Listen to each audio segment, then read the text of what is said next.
A cold wind swept across the small town as the evening lights flickered on one by one. At the edge of Maple Street, the police station stood quiet, almost sleepy, with only a few officers wrapping up their shift. It was the kind of night when nothing unusual happened, until the door creaked open and a tiny figure stepped inside. She was no older than 8 or 9. Her shoes were worn, her sweater too thin for the weather, and her hair messy as if she had been running for a long time. But what caught everyone's eye wasn't her appearance, it was the heavy, overstuffed bag she struggled to drag behind her. It scraped loudly against the floor with every step. The officers paused mid-conversation, exchanging confused glances. Children didn't normally walk in, especially not carrying something so large. Officer Daniel, a man known for his calm nature, walked toward her with gentle eyes. "Hey there," he said softly. "Are you lost? Do you need help?" The girl shook her head, gripping the handle of the bag tightly as if afraid someone might take it away. Her eyes were wide, scared, and full of exhaustion. She swallowed hard, and her voice trembled when she finally spoke. "I need to show you something, please," she whispered.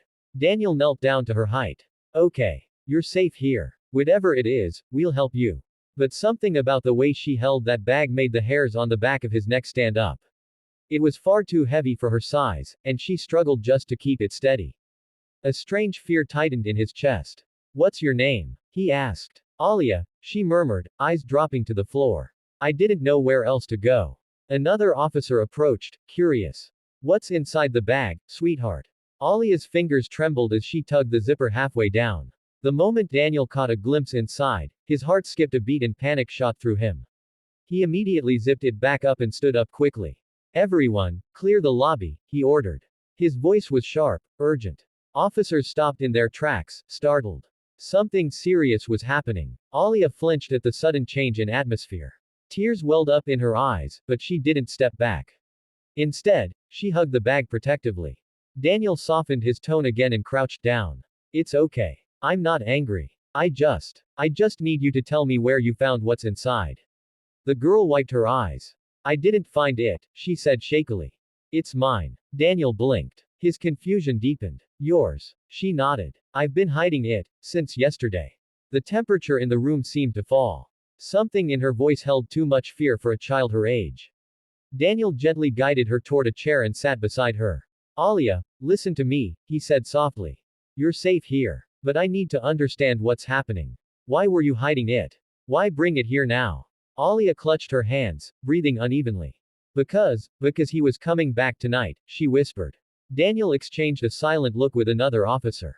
Something wasn't right. "Who is coming back?" "My uncle." Daniel leaned forward. "Did he hurt you?" She shook her head fast. "Not me. But he hurt other things. He kept telling me I have to keep quiet or he'll take me away too."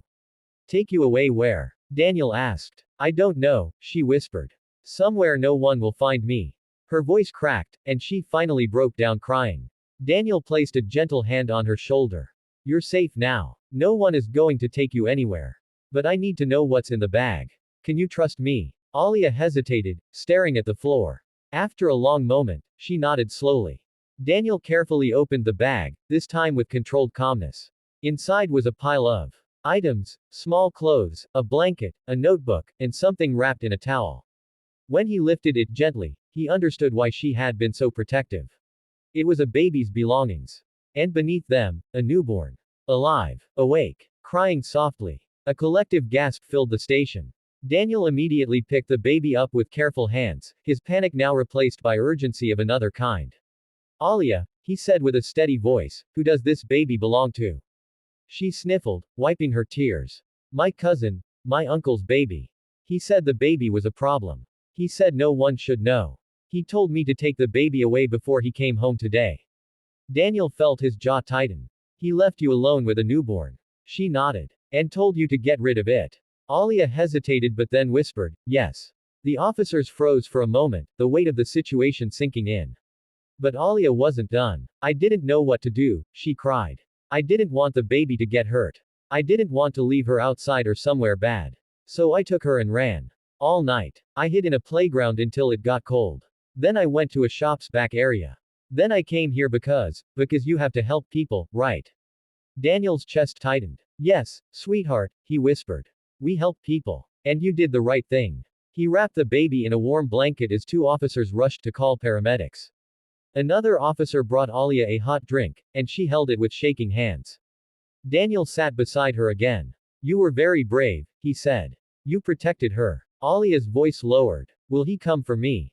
My uncle. He'll be angry. He'll hurt me. Daniel shook his head firmly. No. We won't let that happen. She looked at him with frightened eyes. Promise. Promise. When the paramedics arrived, they examined the baby and confirmed she was weak but safe. Alia watched anxiously, her hands gripping the edge of her seat. She didn't want to be separated from the baby, even for a moment. One paramedic smiled gently at her. She's okay. Because of you. Alia let out a breath she'd been holding all night. Daniel spoke to his team and immediately arranged for child services to come. He knew the girl and the baby both needed protection, warmth, food, and a safe place to rest. But more than that, Alia needed someone to trust. After a while, Daniel returned with a soft blanket. Alia, he said kindly, I want you to come with me for a moment. She followed him into a small office. Daniel pulled out a chair for her. This room is warm, he said. You can rest here. You're not in trouble, okay? She nodded weakly. Daniel sat across from her. I know tonight was scary. And you're probably wondering what's going to happen next. She looked up. Yes. First, we're going to make sure you and the baby are safe. We've already sent officers to find your uncle. He won't be able to hurt anyone again. Alia's shoulders slowly loosened. Thank you, she whispered. Daniel continued. Second, the baby will be taken to the hospital for full care. And you'll have a safe place to stay. Somewhere warm. Somewhere with kind people who will look after you.